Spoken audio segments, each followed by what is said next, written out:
feeling satisfied with this, Micah said, "Now I do know that Jehovah will do me good." JG 17. 7-13, but Jonathan was not of Aaron's lineage and thus was not even qualified for priestly service, which only added to Micah's error. New 3. 10.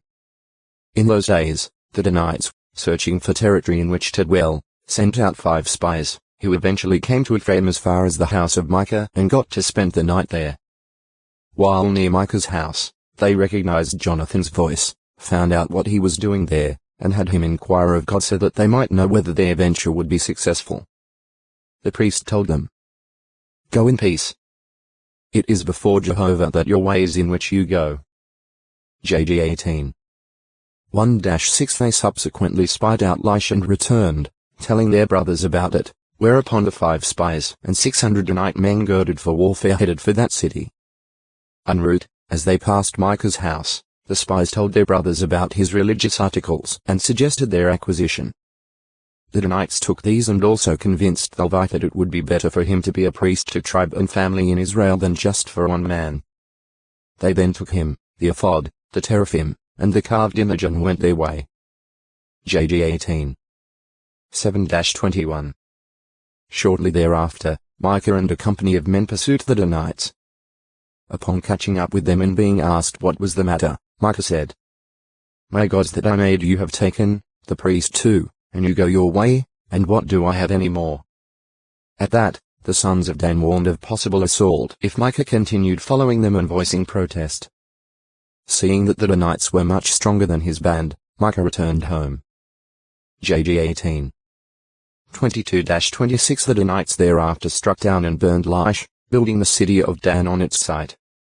Jonathan and his sons became priests to the Danites, who kept the carved image of Micah, which he had made, set up for themselves all the days that the house of the true God the tabernacle continued in Shiloh. JG 18. 27-31. 2.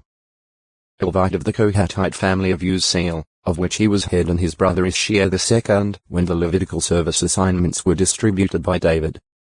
1 Ch 23. 6, 12, 20. 24.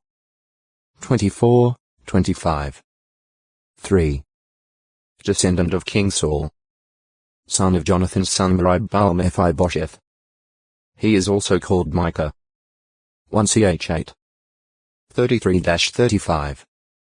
9. 39-41. 2 Sa 9.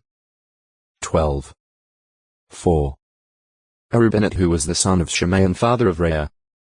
His descendant Beerah was a chieftain of the tribe of Reuben and was taken into exile by Assyrian king Tilgath-Pilneser Tiglath-Pileser III. 1 Ch 5. 1, 3-6. 2 Chi 15. 29. 5. Father of Abdon-Agba. He is also called Micaiah, which is the longer form of his name. 2 Ch 34. 20. 2 Chi 22. 12. 6. Levite and descendant of Asaph. Any 11. 15, 17 He is also called Micah and Micaiah. 1 Ch 9. 15. Any 11. 22. 12. 35. 7. Writer of the Bible book bearing his name and a prophet of Jehovah during the reigns of kings Jotham, Ahaz, and Hezekiah of Judah 777-717 BCE. Micah was a contemporary of the prophets Hosea and Isaiah. The exact duration of his prophetic activity is uncertain. His prophesying apparently closed by the end of Hezekiah's reign, when the composition of the prophet's book was completed. Mic 1. 1. Ho 1. 1. Issa 1. 1. Micah was a native of the village of Moresheth, of Jerusalem. O textoi acute miritra longo. Micah's prophetic words regarding Samaria's desolation must have been delivered before that city's destruction in 740 BCE, and evidently his oral pronouncements were committed writing before the close of Hezekiah's reign. Deplorable moral conditions prevailed among the people of Israel and Judah in Micah's time. The leaders oppressed the people, especially the poor. Judges priests, and prophets were out for money. Idolatry, fraud, oppression, injustices, and bloodshed abounded. It was precarious to trust even confidential friends and family members. Mic 1. 7. 2. 1, 2. 3. 1-3, 9-12. 6. 12. 7. 2-6. The Book of Micah candidly portrays the wrongs of Israel and Judah, while foretelling desolation for Samaria and Jerusalem on account of their transgressions. Mic 1. 5-9. 3. 9-12, it also contains promises of restoration and divine blessings to follow. 4. 1-8. 5. 7-9. 7. 15-17. The authenticity of this book is well established. It harmonizes with the rest of the scriptures in showing Jehovah to be a merciful and loving God, pardoning error and passing over transgression. Mic 7. 18-20. Compare X 34. 6, 7. PS 86. 5. From earliest times the Jews accepted this book as authentic. About a century after Micah's time, his words spoken during Hezekiah's reign about the desolation of Jerusalem were quoted by certain older men of Judah when making a point in defense of Jeremiah the prophet. J 26. 17-19. Compare Mic 3. 12. Centuries afterward, the Jewish chief priests and scribes, on the basis of Micah's prophecy, confidently stated that the Christ was to be born in Bethlehem. Mount 2. 3-6. Compare Mic 5. 2. A fulfillment of prophecies respecting Samaria, Jerusalem, and the Messiah, or Christ, stamped this book as being inspired of God. Noteworthy, too, is the fact that Jesus' words about a man's enemies being persons of his household parallel Micah 7. 6. Mount 10. 21, 35, 36. Micaiah me middle. Who is like Jehovah. 1. Wife of King Hoboam, daughter of Uriel of Gibeah, and the mother of King Abijah of Judah. She's also called Maacah. 2 Ch 11. 18, 20. 13. 1, 2. Micaiah 392. A candid statement of the wrongdoing of Israel and of Judah, a forecast of desolation for Samaria and Jerusalem, and promises of restoration covers a period leading up to and possibly following the desolation of Samaria in 740 BCE. Wrongdoing of Israel and Judah is contrasted with Jehovah's righteous requirements. Oppressors lie in bed, plotting to seize homes and fields. When day dawns, they carry out their schemes too. 1, 2 Unsuspecting passers-by are robbed. Women and children are victimized too. 8, 9 Those responsible for administering justice exploit the people as though they were animals. 3. 1-3 False prophets call out, peace. But they sanctify war against anyone that does not put something into their mouths. 3. 5 Judges, priests, and prophets are solely out for gain, yet they claim Jehovah's support. 3. 9-11 Loyal ones are virtually non-existent. Princes and judges seek bribes, and not even family members can be trusted. 7. 1-6 Jehovah delivered his people from Egypt, and guided and protected them. No amount of sacrificing will compensate for their revolt. 6. 3-7 He requires that his people exercise justice, love kindness, and walk modestly with him. 6. 8 Jehovah's judgments against Israel. Judah, too, will be affected. Jehovah's judgment will result in Samaria's being reduced to a heap of ruins. The disaster will reach even as far as Judah and Jerusalem. 1. 3-16 Calamity will come upon Israel. Her fields will be apportioned to others too. 3-5 Jehovah will strike his people. They will eat but not get filled, they will sow seed but not enjoy any fruitage. 6. 13-16 Remnant will be gathered and true worship exalted. The remnant of Israel will be gathered together like a flock in the pen, with their king before. O text to acute miritra longo. Michael 393-2. Son of Imlah and a prophet of Jehovah to the northern kingdom of Israel during King Ahab's reign. 1 Chi 22. 8. While King Jehoshaphat of Judah was visiting Ahab, the Israelite king invited him to join in a military campaign against the Syrians to regain possession of Ramoth-Gilead. Jehoshaphat accepted, but asked that the word of Jehovah be sought. So Ahab summoned 400 prophets and asked them, "Shall I go against Ramoth-Gilead in war, or shall I refrain?" They answered in the affirmative, saying that Jehovah would give the city into the king's hand. However, Jehoshaphat wanted more assurance, whereupon Ahab reluctantly sent for Micaiah, the prophet who had always prophesied bad for him. The dispatched messenger urged Micaiah to speak words to Ahab like those of one of the other prophets. At first Micaiah did so, but Ahab placed him under oath to speak truth in the name of Jehovah. At that, Micaiah said, "I certainly see all the Israelites scattered on the mountains, like sheep that have no shepherd." 1 Chi 22. 1-17. 2 Ch 18. 1-16. Micaiah then proceeded to relate his vision of Jehovah sitting on his heavenly throne and asking assembled spirit creatures, "Who will fool Ahab, that he may go up and fall at Ramoth-Gilead?" One of the spirits volunteered to go and become a deceptive spirit in the mouth of all of Ahab's prophets. Jehovah replied, "You will fool him, and, what is more, you will come off the winner. Go out and do that way." Micaiah then told Ahab that God had put a deceptive spirit into the mouth of all his prophets, but Jehovah himself has spoken calamity concerning you.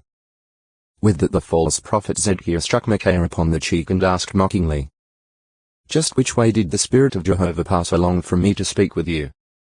Micaiah boldly replied, "Look.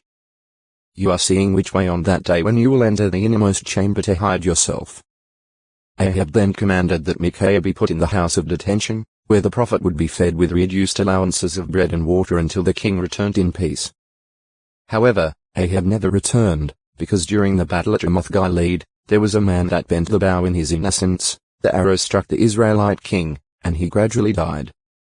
Micaiah's final words to Ahab had been, "If you return at all in peace, Jehovah has not spoken with me." The king's death proved that Micaiah was indeed Jehovah's prophet. 1 Chi 22. 18-37. 2 Ch 18. 17-34. 3. One of the princes King Jehoshaphat sent throughout Judah as teachers, along with Levites and priests. They had the book of Jehovah's law with them as they taught the people in all the cities of Judah. 2 Ch 17. 7-9. 4. Father of the Akbar who was sent, along with others, by King Josiah to inquire of Jehovah concerning the words of the newly found book of the law. He is also called Micah.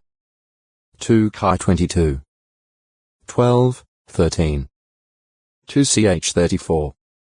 20, 21. 5. Son of Gemariah the son of Shaphan.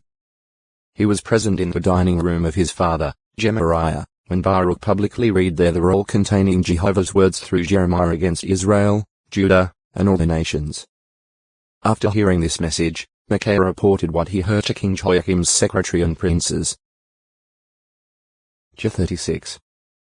2, 9-13. 6. Ancestor of the priest Zechariah, the latter being among those with trumpets at the inaugural ceremony of Jerusalem's rebuilt wall. He is also called Micah. N 11. 22. 12. 31, 35. 7. A priest among those with trumpets who played in one of the two thanksgiving choirs participating in the inaugural march for Jerusalem's rebuilt wall in Nehemiah's day. NE 12. 40, 41. Michael Middle. Who is like God. 1. The only holy angel other than Gabriel named in the Bible, and the only one called Archangel. Jude 9. The first occurrence of the name is in the 10th chapter of Daniel, where Michael is described as one of the foremost princes. He came to the aid of Otex to acute Miritra Longo. Michael 394. It is only logical, therefore, that the voice expressing this commanding call be described by a word that would not diminish or detract from the great authority that Christ Jesus now has as King of Kings and Lord of Lords. Mount 28. 18. Re 17. 14. If the designation Archangel applied, not to Jesus Christ, but to other angels, then the reference to an archangel's voice would not be appropriate. In that case it would be describing a voice of lesser authority than that of the Son of God.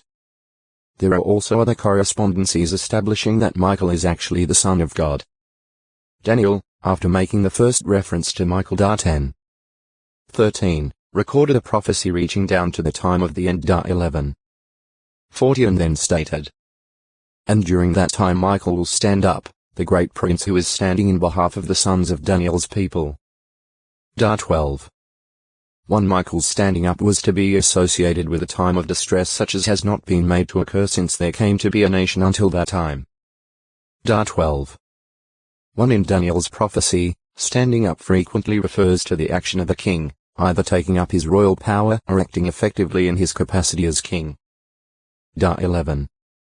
2-4, 7, 16b, 20, 21 This supports the conclusion that Michael is Jesus Christ, since Jesus is Jehovah's appointed king, commissioned to destroy all the nations at Ha-Magedon. Re 11. 15. 16. 14-16. The Book of Revelation 12. 7, 10, 12 specifically mentions Michael in connection with the establishment of God's kingdom and links this event with trouble for the earth. And war broke out in heaven. Michael and his angels battled with the dragon, and the dragon and its angels battled. And I heard a loud voice in heaven say, "Now have come to pass the salvation and the power and the kingdom of our God and the authority of his Christ, because the accuser of our brothers has been hurled down.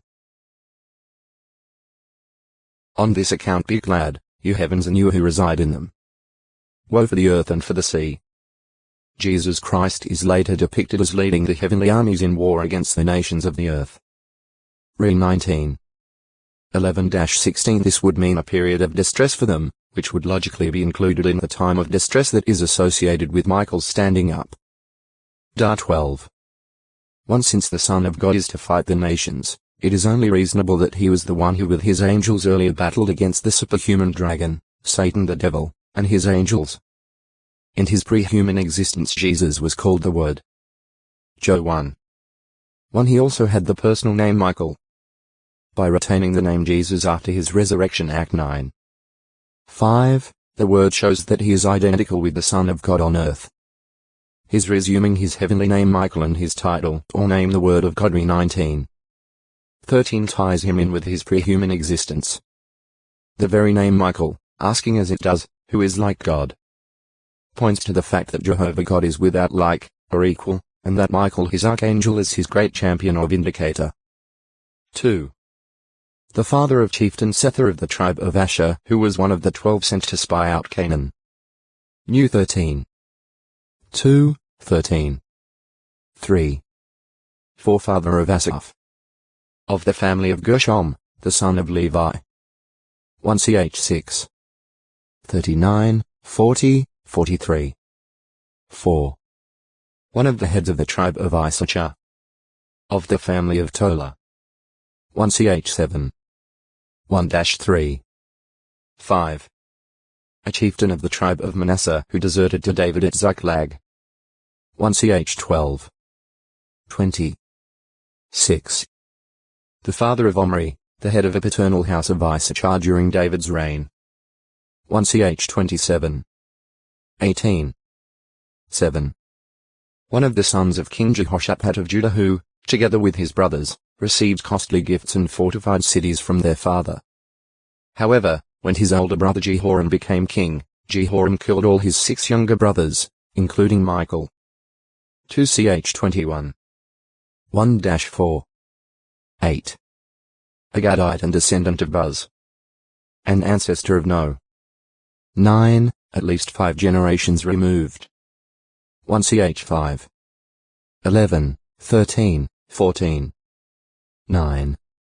A Gadite, first of 7 sons of Abiel, O textoi acute miritra longo, Michmas H 395 Vid reached a peak. Michael helped David escape the king's wrath. During David's long absence, Saul gave her in marriage to Paul to the son of Laish from Galim. 1 19. 11-17. 25. 44. When Abner later sought to conclude a covenant with David, David refused to see him unless he brought Michal with him. David, by messenger, presented his demand to Saul's son Ishbosheth, and Michal was taken from her husband Palti and was returned to David. 2-3. 12-16. Punished for disrespect to David. When David as king had the Ark of the Covenant brought to Jerusalem and displayed his joy for Jehovah's worship by dancing exuberantly, being girded with an ephod of linen, Michal observed him from a window and began to despise him in her heart. Upon David's return to his household, Michal expressed her feelings sarcastically, revealing a lack of appreciation of the kind of zeal David had displayed for Jehovah's worship and indicating that she felt he had acted in an undignified manner. David then rebuked her and also evidently penalized her by having no further sexual relations with her, so that she died childless. 2-6. 14-23. Rears her sister's children. The account at 2 Samuel 21. 8 speaks of the 5 sons of Michal the daughter of Saul whom she bore to Adriel, these being among the members of Saul's household whom David gave to the Gibeonites in atonement for Saul's attempt to annihilate them. 2-21. 1-10 The apparent conflict between 2 Samuel 21. 8 and 2 Samuel 6. 23, which shows that Michal died childless, may be resolved by the view taken by some commentators, namely, that these children were the 5 sons of Michal's sister Merab and that Michal raised them following the early death of their mother. See Merab.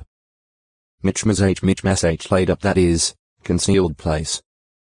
A site identified with modern Mukhmas on a hill about 600 meters, 2,000 feet above sea level, and some 11 kilometers 7 mi of Jerusalem.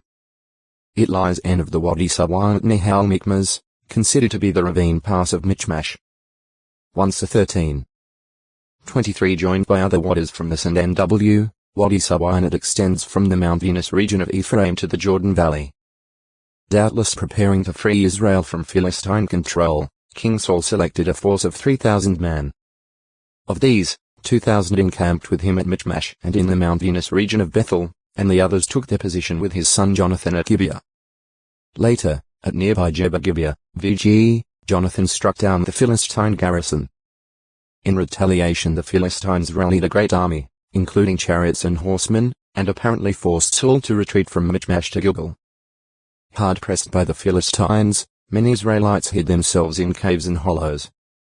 Others sought refuge of the Jordan. This dispersal of the Israelite warriors in the face of the Philistine threat was later presented by Saul as his reason for failing to wait obediently for Samuel to offer sacrifice.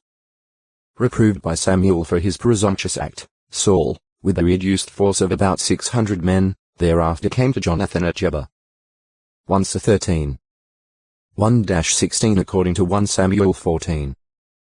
2. Saul evidently transferred his camp to Migron near Gibeah. Jonathan initiates rout of Philistines. Because 3 bands of Philistine pillagers would go out from their camp at Michmash and an outpost of the Philistines would sally forth to the ravine pass of Michmash, Jonathan decided to end this menace. 1-13.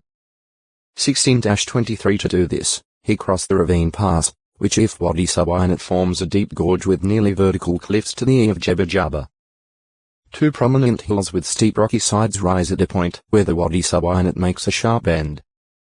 These may be the tooth-like crags Bozez and Sneh, their tooth-like edges having perhaps been rounded by the erosive forces of some 30 centuries. 1-14. 1-7 For a stranger to have made his way through the maze of mounds, knolls, Otextoi acute Muritra Longo, Michmethat 396 equipped with Philistine weapons found at the site, pursued the fleeing enemy forces. Joined by Israelites who had gone into hiding and those who had sided with the Philistines, they kept striking down the Philistines from Michmash to Ajalon. 1-14. 15-23, 31. According to 1 Samuel 13. 5. The Philistine forces at Michmash included 30,000 war chariots. This number is far greater than that involved in several other military expeditions compared JG 4. 13. 2ch12. 2, 3. 14. 9, and it is hard to imagine how so many war chariots could have been used in Mount Venus terrain. For this reason 30,000 is generally viewed as a scribble error. the Syriac Peshitta and the Lacardian edition of the Greek Septuagint read 3000, and numerous Bible translations follow this rendering. At J.B. Mo, however, even lower figures have been suggested. Centuries later, the prophecy of Isaiah mentions Michmash as the place where the conquering Assyrian would deposit his articles. Issa 10. 24-28 After the Israelite returned from Babylonian exile in 537 BCE, Michmash was apparently reoccupied by Benjamites. As 2. 1-2, 27. NE 7. 31. 11. 31. Michmethath Michmiddle.Methath. A site on the boundary between Ephraim and Manasseh. It is identified with Batulagil, a short distance east of Shechem. This agrees with the biblical statement that Michmethath was in front of Shechem. Jos 16. 5, 6. 17. 7. Mitri possibly from a root meaning cell. A Benjamite and an ancestor of Elah who resided in Jerusalem after the Babylonian exile. 1 Ch 9. 1-3, 7, 8. Middin. A place in the Judean wilderness. Jos 15. 20, 61 Middin is perhaps to be identified with Bet Abudabak, situated in the low-lying plain called El Baki Abikaduriganya. The Valley of Acre. Near the NW end of the Dead Sea. Midian Middle. And Midianites Middle.Anites of belonging to Midian. 1. One of Abraham's sons by his concubine Keturah. The father of Ephah, Hanok, Abida, and Eldar. GE 25. 1, 2, 4. 1 Ch 1. 32, 33 Before his death, Abraham gave presents to Midian and the other sons of his concubines and then sent them to the land of the east. GE 25. 5, 6.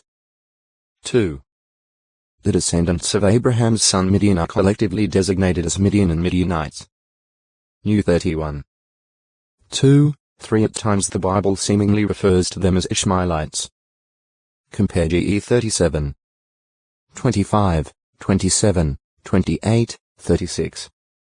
39. 1. JG 8. 22, 24. This may imply that the descendants of Abraham through his sons Ishmael and Midian were much alike in their way of life, and there may have been a further amalgamation through intermarriage among the two peoples. It also appears that at least some of the Kenites were known as Midianites. Since the Kenites are already mentioned as a people before Midian's birth, this may mean that Miz's Kenite brother-in-law Hobab was a Midianite merely from a geographic standpoint. GE 15. 18, 19. New 10. 29. JG 1. 16. 4.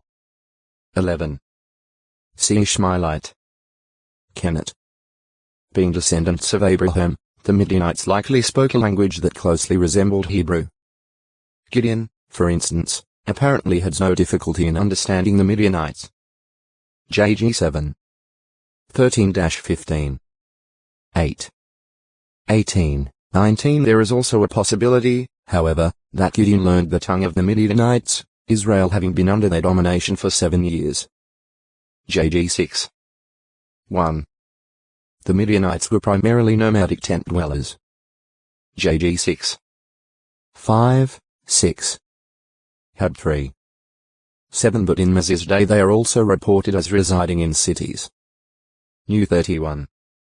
9, 10 At that time they were quite prosperous, having asses and animals of the flock and the herd numbering into the tens of thousands. New 31. 32-34 Their riches included gold ornaments having a total weight of more than 191 kilograms 512 pounds t, valued now at over $2,150,000. New 31. 50-52. Apparently both men and women adorned themselves with gold ornaments, including nose rings and earrings. Midianite kings were arrayed in garments of wool dyed reddish purple, and even their otextoi acute miritra longo midwife 397 thousands of Israelite males to become involved in sexual immorality and idolatry in connection with Baal of Peor. New 25. 1-9, 14-18. 31. 15, 16. 1 Co 10. 8. Re 2. 14. Thereafter the Israelites, in obedience to divine command, took vengeance upon Midian. The Midianite cities and walled camps in the area were consigned to the fire. Thousands of domestic animals and many gold articles were taken as spoils. With the exception of the virgins, all, including the 5 kings of Midian, Evi, Rechem, Zur, Hur, and Reba, were put to death. New 31. Less than 3 centuries later, the Midianites had recovered from this blow sufficiently to be able to oppress the Israelites for 7 years.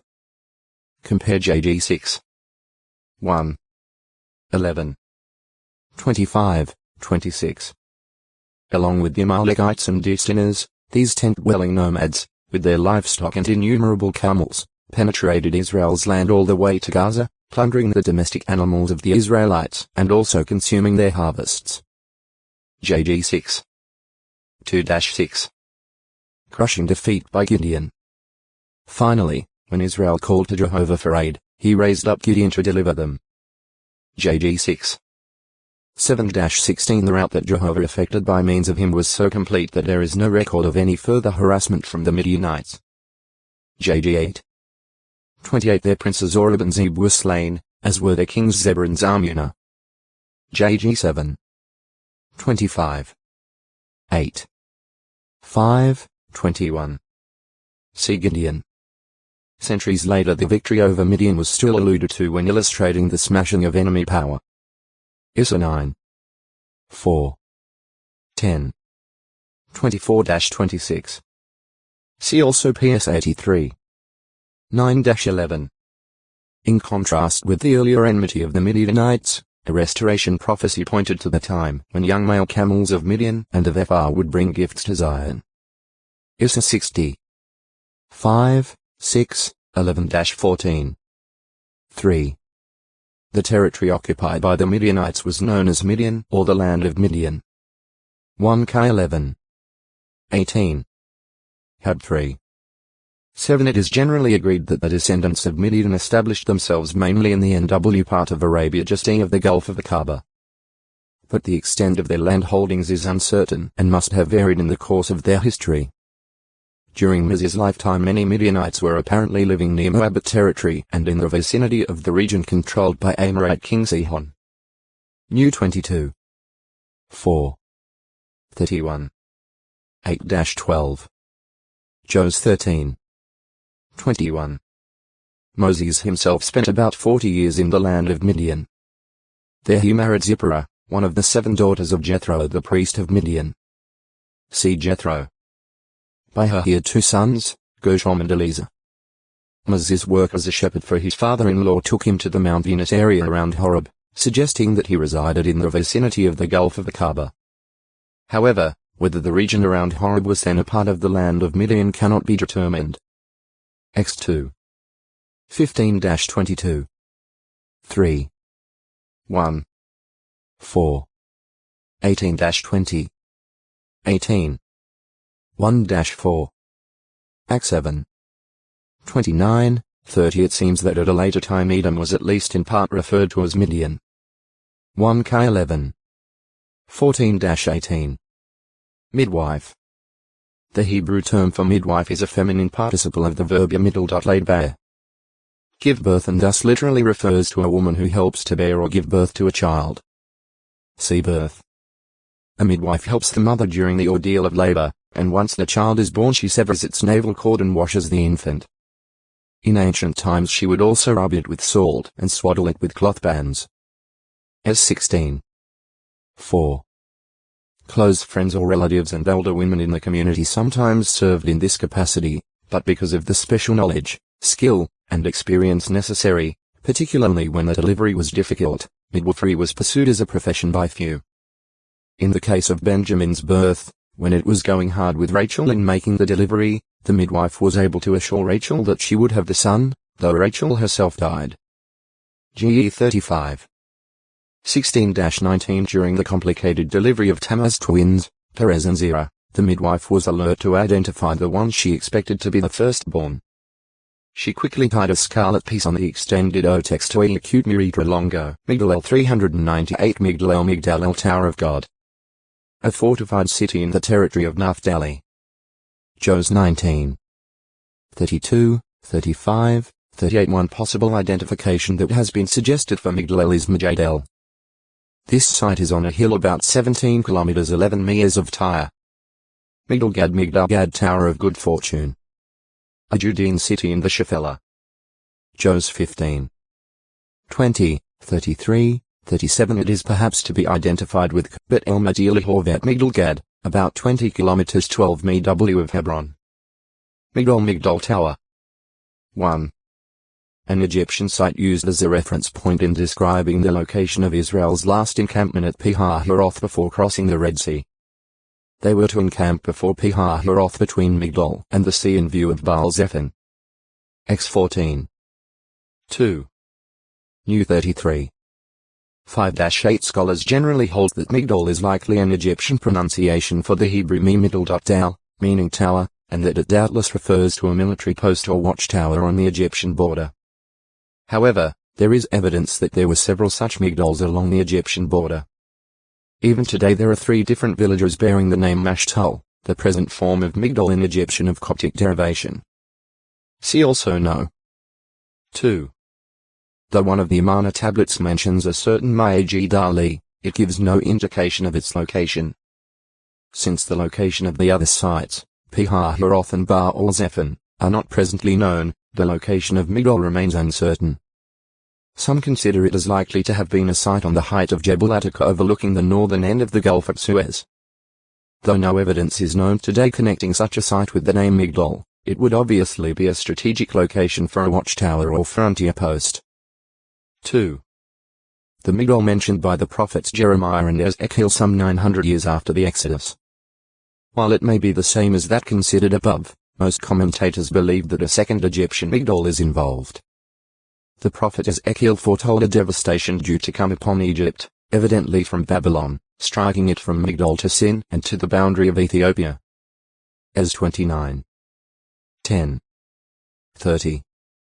6. Since Sin is in the extremis of ancient Egypt, it appears that this Migdal was in the extreme N, thus giving rise to a description similar to the familiar phrase from Dan down to Beersheba used with reference to Palestine. JG 20. 1. After Jerusalem's fall in 607 BCE, Jewish refugees settled in Migdal, Tapanhes, not Memphis, and in the land of Patros. But Migdal and other places were to witness the devouring sword of Babylon's king Nebuchadnezzar. J 44. 1. 46. 13, 14.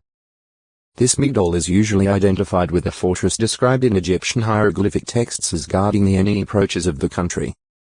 The Antonine Itinerarium Provinciarum Antonini Augusti from the 3rd century CE refers to a site called Magdalonia Pelusium, which latter place lay on the Mediterranean coast at what might be called the entrance into Egypt for those coming from Philistia.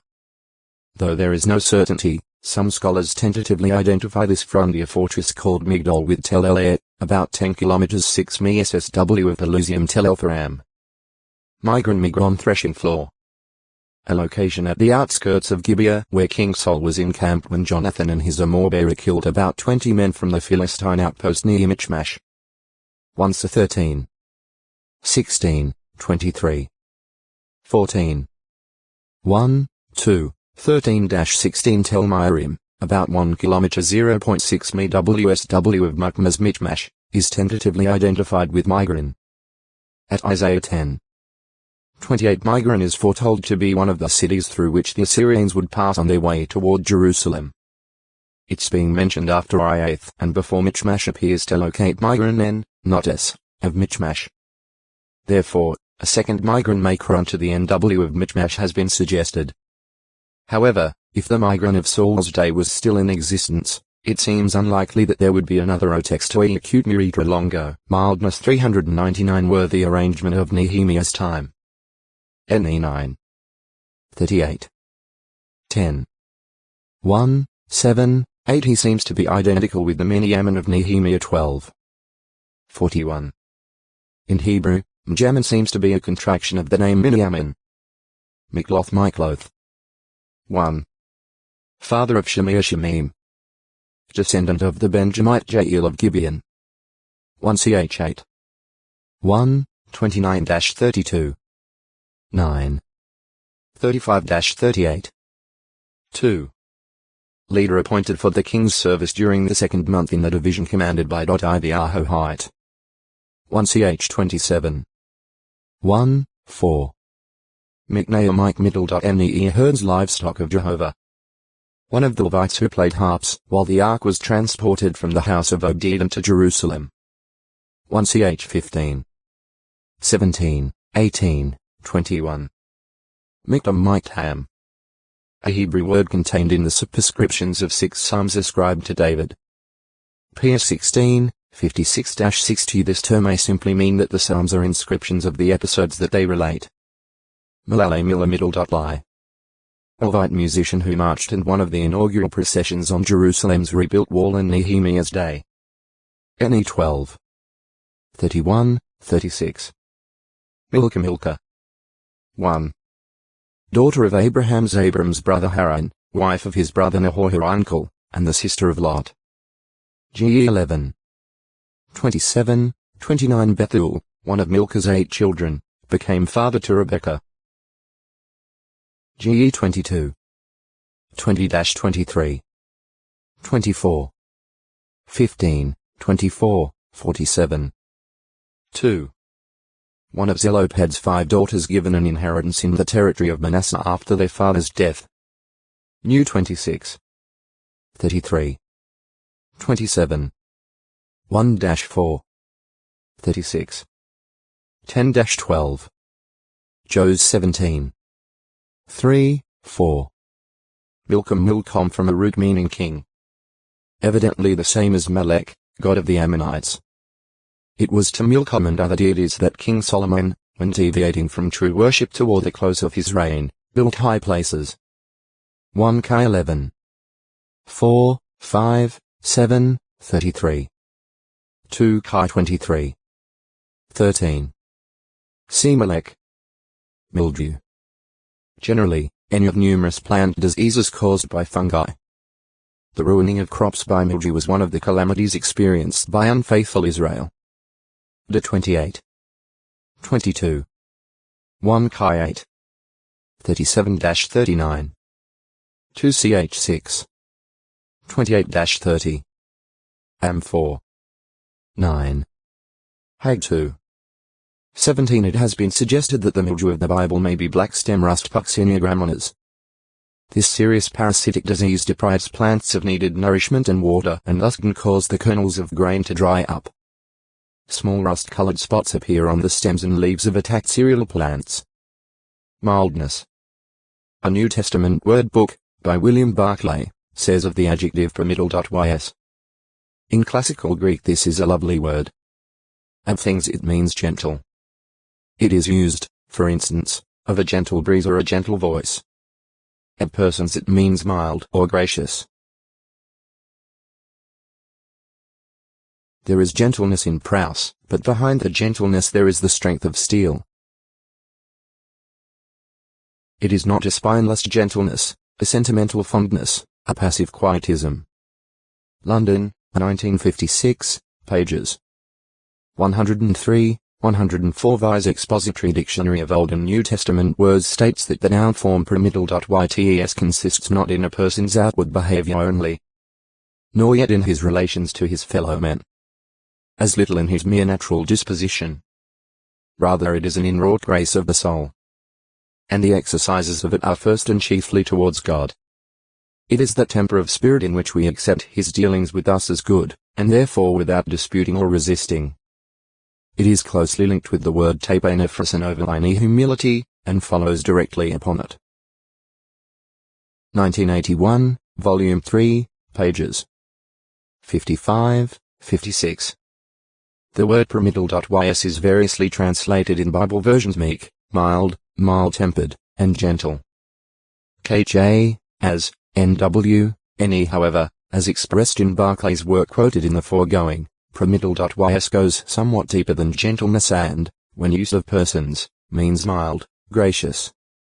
Although Jehovah is one who will not tolerate sin and badness, he has lovingly provided the way of approach to himself through the ransom sacrifice and priestly services of Jesus Christ. Jehovah's worshippers and servants can therefore seek his face without any feeling of morbid fear and dread. Heb 4. 16. 10. 19-22. 1 Joe 4. 17, 18. Jesus represented Jehovah God so perfectly that no text to acute miracle longo mildness 400 unbalanced or caused to lose his good sense. Lack of mildness of temper is the result of insecurity, frustration, lack of faith and hope, and even desperation. A person who is not mild-tempered is described by the proverb, as a city broken through, without a wall, is the man that has no restraint for his spirit. PR 25. 28. He is open and vulnerable to the invasion of any and all improper thoughts, which may motivate him to improper actions. A fruit of the Spirit. Mildness is a fruit of God's Holy Spirit, his active force. 5. 22, 23. God is therefore the source of mildness, and one must apply to him for his spirit and must cultivate this fruit of the Spirit to have genuine mildness of temper. Hence, it is not acquired by the exercise of sheer willpower, but results from drawing close to God. Lack of mildness results in undue excitability, harshness, lack of self-control, and fights. On the other hand, the Christian is counseled to preserve unity and peace by lowliness of mind and mildness. F4. 1-3. Jealousy and contention, if allowed to take root and grow, will lead to disorders of every sort. Mildness, on the other hand, will prevent such conditions from developing among the followers of Christ. Hence, the Bible writer James urges those who are wise and understanding in the congregation to display fine conduct in the form of mildness that belongs to wisdom, the wisdom from above. Just 3. 13, 17. Mildness, in the Bible, is frequently coupled with spirit, for example, mildness of spirit, or mild spirit. Genuine mildness is, accordingly, something that is more than an outward, transitory or occasional quality. Rather, it is a part of one's make-up, or temperament. The Apostle Peter points out this fact when he says, "And do not let your adornment be that of the external braiding of the hair and of the putting on of gold ornaments or the wearing of outer garments, but let it be the secret person of the heart in the incorruptible apparel of the quiet and mild spirit, which is of great value in the eyes of God." 1 P 3. 3, 4. The Apostle Paul writes, "Clothe yourselves with mildness," which, superficially read, might seem to indicate that it is somewhat of an ear for mere outward appearance. But in the same context he admonishes, "Clothe yourselves with the new personality, which through accurate knowledge is being made new according to the image of the one who created it." Col 3. 10, 12. F4. 22-24. This shows that mildness is indeed a personality trait, primarily gained as a fruit of God's Spirit through accurate knowledge and application thereof, rather than just naturally inherited. Essential for those having oversight. In his letter of instructions to young Timothy on proper care of the congregation, Paul commanded him as to handling difficult matters, saying, "A slave of the Lord does not need to fight, but needs to be gentle toward all, qualified to teach, keeping himself restrained under evil, instructing with mildness those not favorably disposed, as perhaps God may give them repentance." 2 T2. 24, 25. Here we see a similarity between mildness and long-suffering. The individual realizes why he is to deal with the difficulty. God has permitted it, and as an overseer he must handle it in the best interests of the individual involved. He must put up with the difficulty until it is settled, without getting overwrought. Titus, another overseer, residing in Crete, was likewise counseled to remind his Christian brothers to be reasonable, exhibiting all mildness toward all men. To impress upon Titus the need for mildness, Paul calls attention to the unsurpassed love and mercy of God as manifested through his Son, calling for a forsaking of the old ways of maliciousness and hatred and following the new way leading to everlasting life. 3. 1-7. Again, Paul addresses those who are spiritually mature ones in the O Textoi Acute Muritra Longo, Military Commander 401 ed or chastised by one in authority. We may get so indignant as to leave our place of proper submission, hastily giving up our assigned position. But Solomon warns, if the spirit of a ruler should mount up against you, do not leave your own place, for calmness itself allays great sins. EC 10. 4. Compare Tilt 3. 2. The proper attitude of calmness and mildness under discipline not only avoids further anger from the authority, but also enables us to improve our personality through keeping our temper and our assigned place, or position, and applying the discipline. This is especially true when the ruler is Jehovah God and when discipline comes through those set in authority by him. Job 12. 7-11. 13. 17. It also applies in our relationship to those permitted by God to wield worldly governing authority. Row 13. 1-7. Even when such a ruler may make a harsh demand of the Christian as to the reason for the hope he has, the Christian, while firmly putting obedience to God first, should answer with a mild temper and deep respect. 1 P 3. 15. Mile. A measure of distance. Mount 5. 41 in the scriptures middle. The measure in question is probably the Roman mile 1479. 5 meters, 4,854 feet. At Luke 24. 13. John 6. 19. 11. 18. The word middle. Does not appear in the Greek text, but the distance figures are given in terms of stadia 1 Roman stadium 1/8 Roman miles 185 meters, 606.75 feet. In the New World Translation the figures for the stadia at Luke 24. 13. John 6. 19. 11. 18 have been converted to statute miles. For example, 60 stadia is given as about 7 miles 11 kilometers. Luke 24. 13. Miletus me middle. A city on the W coast of Asia Minor that is now in ruins. It lies near the mouth of the Meander Mendes River and anciently had 4 harbors. By the 7th century BCE the Ionians seem to have made Miletus a prosperous commercial center having numerous colonies on the Black Sea and in Egypt. The woolen goods of Miletus became widely known. Indicative of this is the fact that at Ezekiel 27. 18 the Greek Septuagint lists wool from Miletus as an item of Tyre's trade. Miletus was also the home of famous philosophers such as Thales c. 625-547 BCE, regarded as the founder of Greek geometry, astronomy, and philosophy.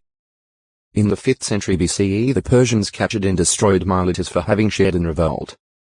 Later in 334 BCE the rebuilt city fell to Alexander the Great. During Hellenic and Roman times Miletus witnessed considerable architectural activity. An impressive ruin from this period is a large theatre built in an open field. As time passed, the city declined in importance. This is attributed to the silting up of its harbour facilities by the Meander River. Ancient Miletus seems to have been situated on a promontory extending from the east side of the Latmian Gulf. But today the ruins of the city lie about 8 kilometers 5 mi inland, and what was once the Gulf is a lake. Paul visits. It was to Miletus that the Apostle Paul came, in about 56 CE, because of wanting to get to Jerusalem by Pentecost if at all possible, and not wishing to spend time unnecessarily in Asia Minor. Paul, apparently at Assos, decided to take a vessel that bypassed Ephesus. But he did not neglect the needs of the congregation there. From Miletus, doubtless by means of a messenger, Paul sent for the older men of the Ephesus congregation, about 50 kilometers 30 mi away. The additional time it took for word to reach them and for them to come to Miletus, perhaps a minimum of 3 days, apparently was less than might have been involved had Paul gone to Ephesus. Possibly that was because the available ships from Assos putting into port at Ephesus made more breaks in the voyage than did the ones stopping at Miletus. Or, circumstances in Ephesus itself might have delayed Paul had he stopped there. Act 20. 14-17. In speaking to the older men of the Ephesus congregation, Paul reviewed O Textoi Acute Muritra Longo, Milk 402 order capital punishment. He had a body of attendants serving as aides. His rank was recognized by his dress. A purple stripe on his toga and a gold ring of distinction. At one time these tribunes were elected by the people. Later the Senate and other civil or military personnel were primarily responsible for their appointment. Normally 10 years infantry duty or 5 years in the cavalry were required. Augustus allowed sons of senators to begin their careers as tribunes. Tiberius reserved the right of appointment to himself. At the celebration of Herod's birthday these commanders were among the honored guests entertained by the dancer Salome. In the presence of such men of rank, Herod felt compelled to keep his oath and so ordered John the Baptist beheaded. Mr. 6. 21-26 A military commander Chiliac accompanied the soldiers who arrested Jesus. Joe 18. 12. In about 56 CE Claudius Lysias was the military commander of the Jerusalem garrison. He was the one who rescued Paul both from the street mob and from the rioting Sanhedrin, and who wrote a letter of explanation to Governor Felix when Paul was secretly slipped down to Caesarea. Act 21. 30. 24. 22 military commanders were present in numbers when Paul appeared before Herod Agrippa II. Act 25. 23. Military commanders are also mentioned in John's vision, in the book of Revelation, as being among those against whom God's judgments are executed. Re 6. 15. 19. 18. Milk. The product of female mammals for nourishment of their young. It is also used as food by mankind in general. G 18. 8. JG 4. 19. 5. 25 The Hebrew word rendered milk usually refers to fresh milk and is generally distinguished from curds, cheese, and butter. The 32. 14. 2 to 17. 29. Job 10. 10. PR 27. 27 No distinction is made, however, between milk of cows, sheep, and goats. As 25. 4. 1 Co 9. 7 Sour or curdled milk was often mixed with honey and was regarded as a refreshing drink. David took 10 portions of milk cheese, VG to the chief of the 1,000 when taking food to his brothers in the army camp. These portions may have been in the form of fresh milk cheese. Rotherham says 10 slices of soft cheese. 1 to 17. 17, 18. Why did the law forbid boiling a kid in its mother's milk? Boiling a kid in its mother's milk was prohibited under the Mosaic Law. The 14. 21 This prohibition is mentioned twice in connection with the giving of one's first fruits to Jehovah. X 23. 19. 34. 26. It has been theorized that this practice had pagan, idolatrous, or magical connections. However, the evidence to support this view is not sound at present. Another suggestion is that this statute emphasizes that there is a proper and fitting order in matters that should be adhered to. God provided the milk of the mother for the purpose of nourishing her young. To use it to boil her offspring to prepare it to be eaten would be to the kid's harm and the opposite of what God had in mind when making provision for such milk. A third possibility is that this command was given in order to encourage compassion.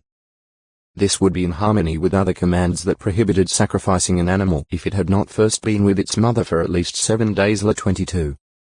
27. Slaughtering both an animal and its offspring on the same day. La 22. 28. Or taking from a nest both a mother and its eggs or offspring. La 22. 6, 7. In prophecy. Regarding Emmanuel it was foretold. Due to the abundance of the producing of milk, he will eat butter. Because butter and honey are what everyone left remaining in the midst of the land will eat. This circumstance was to result from the devastation of Judah by the Assyrians. On account of this devastation, formerly o textoi acute miritra longo, Milo 403 truths. 1 Co 3. 2. Heb 5. 12-14 The Apostle Peter, speaking to Christians, says, as newborn infants, form a longing for the unadulterated milk belonging to the Word. For what purpose? That they might keep on growing not merely to maturity but to salvation, that is, make their calling and choosing sure for themselves. 1 Pe 2. 2. 2p1. 10 at Isaiah 55. 1. God calls on spiritually thirsty ones to buy this growth-promoting spiritual milk, which, through his undeserved kindness, they can obtain without money and without price. Mill. A simple apparatus generally consisting of two stones one placed atop the other, between which various edible threshed grains are ground into flour.